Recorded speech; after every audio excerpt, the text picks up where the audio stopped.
నిత్య పద్య నైవేద్యం మంచి మాటకు మంచి పద్యం 349 సేకరణ పద్య రచన సహజ కవి శ్రీ అయినాల మల్లేశ్వరరావు తెనాలి. గానం మధుర గాయకులు శ్రీ వెంపటి సత్యనారాయణ తెనాలి.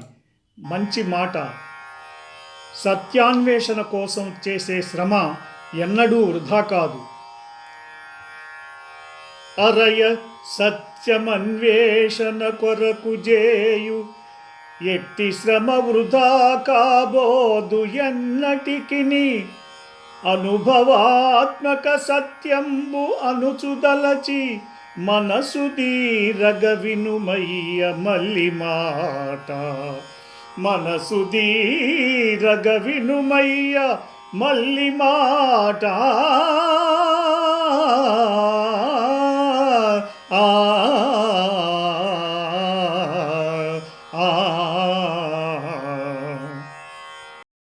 ఈ ప్రోగ్రాంపై మీ యొక్క అభిప్రాయాన్ని లైక్ చేసి కామెంట్ రూపంలో తెలియజేయండి.